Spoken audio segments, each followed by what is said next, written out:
Eu sou da terra da luz, da terra do sol, do meio do sertão, da cidade da paz.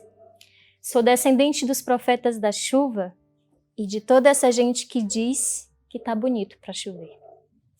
Sou orvalho que escorre dos ramos de peão das benzedeiras, sou neta de Conceição e Aparício, filha de Filomena e Marcelo.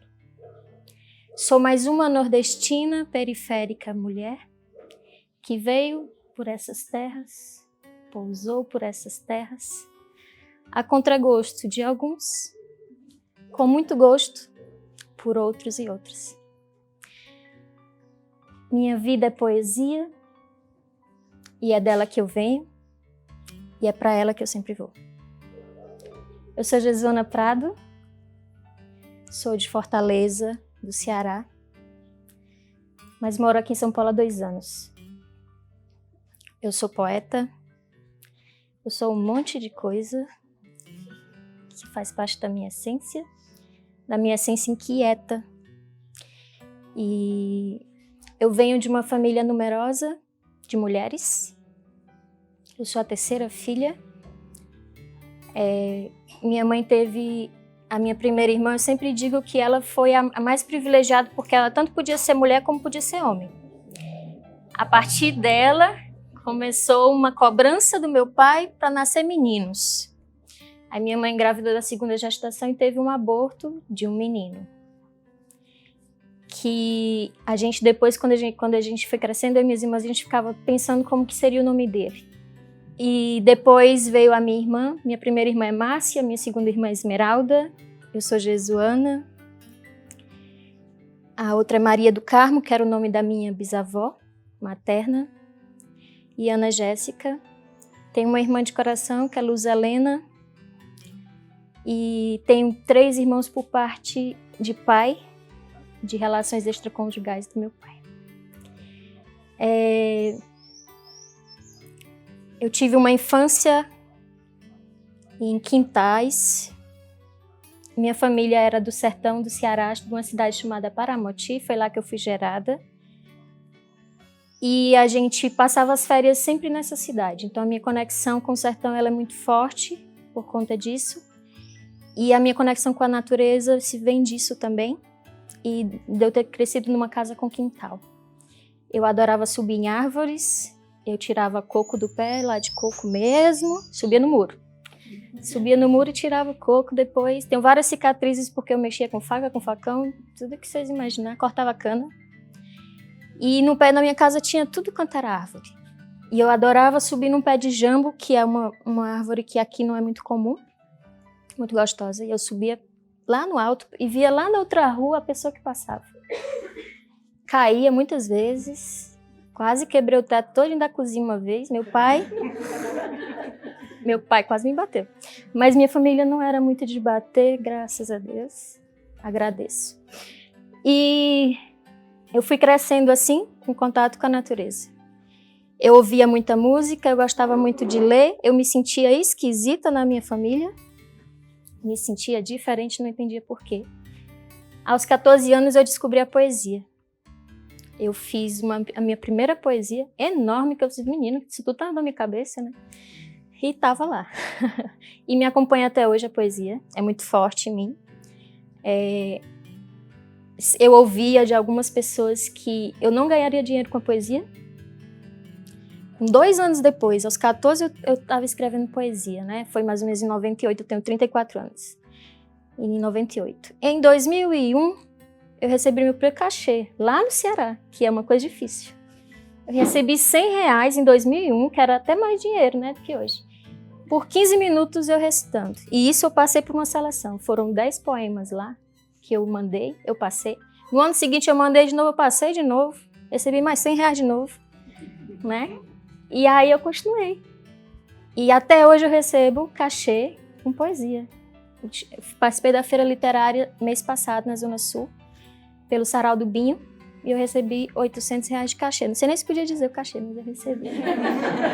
Cachê mais alto que eu recebi. Eu lancei meu primeiro livro em 2014, né, Cotidiano Poético. E aí a poesia ela me levou também para muitos lugares maravilhosos.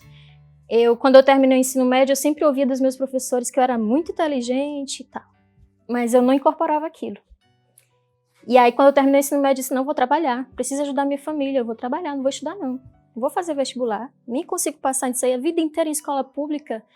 Será que esse vestibular aí é para mim? Eu também não tinha dinheiro para pagar. Então, eu apanhei em trabalhos ruins. Eu passei 6 anos no comércio. Fiquei estressada, peguei fibromialgia, que é uma doença também muito dolorosa. E foi nisso que eu dei um basta depois de 6 anos. Foi meu primeiro despertar. Eu disse, eu tenho que estudar, porque senão essa vida aqui não vai melhorar. E aí eu pedi para sair mais cedo do meu trabalho para estudar. Eu trabalhava em uma casa de produtos naturais. Eu era operadora de caixa. E os meus patrões não deixaram. E eu falei, mas eu vou. E eles falaram, se você for, vai ter consequências. Que venham as consequências. Aí eu fui demitida. Mas no fim do ano eu passei no vestibular de primeira na Universidade Federal do Ceará para pedagogia.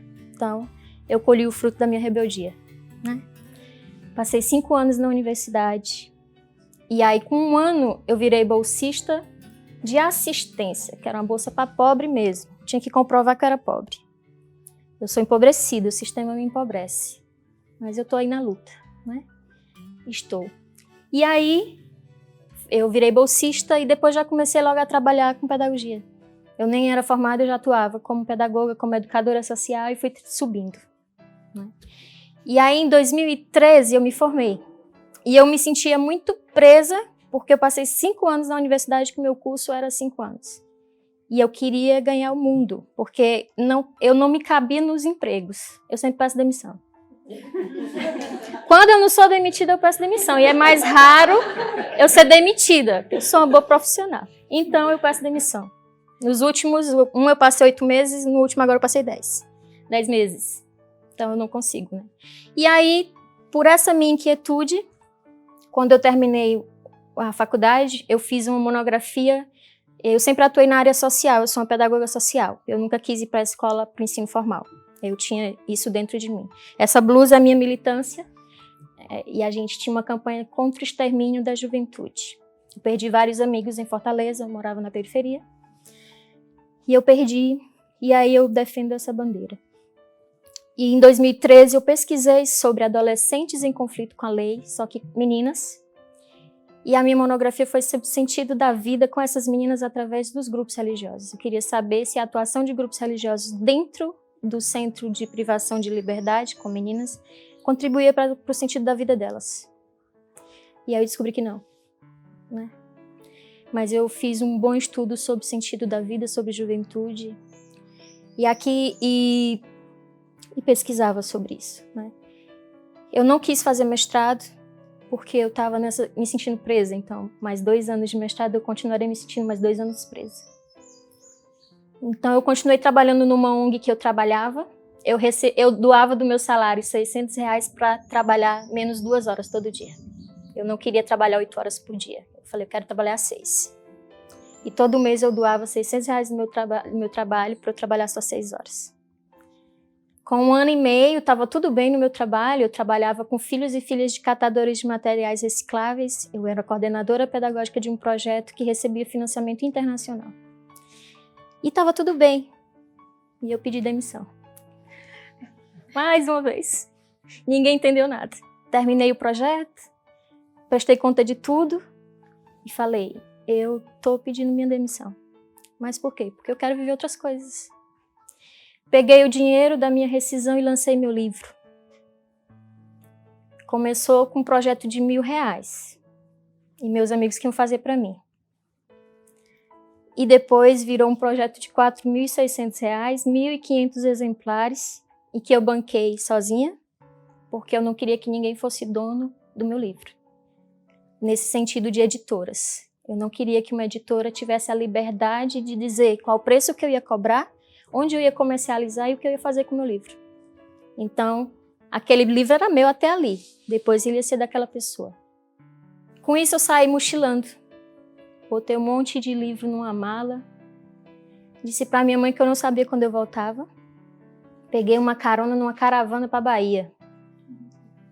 Cheguei lá na Bahia, fui para Petrolina, depois Juazeiro, uma caravana lá de apoio a Dilma, e eu peguei carona. Peguei carona com o povo que eu trabalhava, olha aí, que eu tinha pedido demissão, e fui com eles. E ainda disse assim, eu vou com vocês, mas eu não volto. Aí ainda disse assim pra eles. Eles falaram, tudo bem. E aí eu fiquei em Petrolina, depois desse movimento que eu participava, que é a PJMP, eu conhecia gente do Brasil todo. E a minha estratégia era, vou ficar na casa dos meus amigos.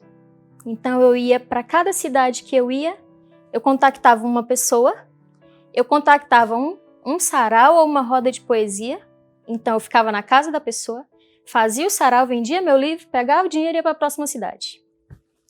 Isso eu rodei 1 ano, em alguns lugares eu cheguei a morar, fiquei 5 meses, em Caruaru e dei aula num presídio para homens, com biojoias. Eu também sou artesã. E depois eu segui viagem, voltei para Fortaleza, fiquei 1 mês, aí disse de novo para minha mãe, eu vou de novo, não sei quando eu volto. Passei 6 meses, foi quando eu cheguei em São Paulo, e nisso eu passei vários estados brasileiros com a minha poesia. E em 2015 eu voltei para Fortaleza e fiquei 1 ano, aí já não me cabia mais na cidade. Eu tinha passado 2 meses em São Paulo e tinha conhecido a zona literária da Zona Sul, né? Tinha conhecido o circuito literário. E eu decidi que eu vinha morar em São Paulo, no meio do caos, né? Que todo mundo falava do caos de São Paulo.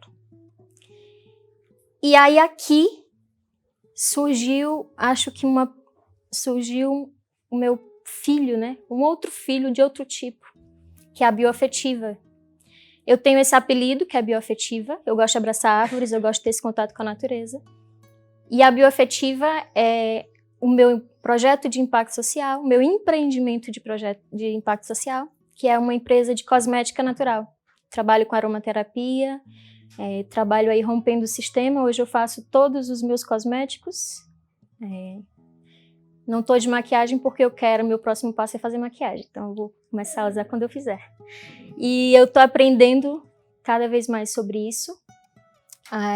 Os meus amigos me chamavam de biosexual, porque eu gostava de abraçar árvores. E eu falei, mas eu não faço sexo com as árvores, né? Vamos mudar esse nome aí, né? E um dia eu tive o start de mudar para bioafetiva. E eu disse, o que eu tenho são relações de afeto com a natureza. E aí surgiu a bioafetiva. Até então eu não sabia o que fazer com esse nome, só me chamavam assim, passou alguns anos assim. E ano passado eu estava estudando em um curso livre, na Universidade Livre da Inovação, e o curso era de projetos de impacto social. E aí, no meio de uma aula de marketing, a gente tinha que desenvolver um projeto, eu não sabia qual que era o meu projeto, porque a pessoa, né, gosta de um monte de coisa, então fica atirando para tudo quanto é lado, atirando flores. E aí, na hora da aula, eu falei, eu já tinha feito um monte de cursos, eu tinha feito um de cosmética natural. E na hora da aula, isso já tinha passado meses que eu tinha feito esse curso. Aí eu falei, vou criar uma marca de cosméticos naturais. Aí o meu professor, olha que interessante. Eu falei, e vai chamar Bioafetiva. Ele, nossa, que nome bom. Por que esse nome? Eu falei, é meu apelido. E aí, eu estou há 2 meses trabalhando com a Bioafetiva. Ela vai fazer 1 ano, agora dia 28 de outubro. Mas antes eu ficava conciliando com o meu trabalho como pedagoga, né? Então, há 2 meses eu estou nesse desafio. Eu aprovei uma participação da Bioafetiva em uma aceleradora de projetos de impacto social da periferia. Então, estou recebendo assessoria para que ela possa deslanchar. E isso tem sido uma felicidade muito grande. Fora isso, esse ano eu entreguei o meu coração às medicinas da floresta. E isso tem também me trazido muita leveza, que é o que eu busco na vida. Quando eu olhava para o meu passado, o meu maior pavor era olhar para a minha história e não sorrir. Por isso que eu sou inquieta. Que eu tenho que sentir que eu estou vivendo. E eu estou vivendo. Eu estou vivendo. Com dores, às vezes, tudo bem. Eu as aceito. Mas elas não me dominam. Fibromialgia não me domina. Eu tive crise quinta-feira. Estou aqui. Nada que uma massagem de 2 horas não passe, né? Eu também sou massoterapeuta, gente, vocês estão vendo, né? Que era uma coisa que eu queria ser desde que eu tinha 18 anos. Eu me formei agora em julho. E é isso. Essa é a minha história. O Mário Quintana, ele tem uma frase que ele diz assim: o amor é quando a gente mora um no outro. Né? E esse amor, ele consegue vencer tudo. Né? Ele preenche. Eu tenho uma poesia chamada Morada. Já não sei se algum dia morei em ti ou sempre estive desabrigada. Talvez eu sempre more sozinha em alguém ou alguém sozinho em mim. Talvez até haja reciprocidade. Só não sei se nas mesmas dimensões, porque o amor não se mede, mas na maioria das vezes se personifica. Eu sou Gesana Prado e eu agradeço do fundo do meu coração.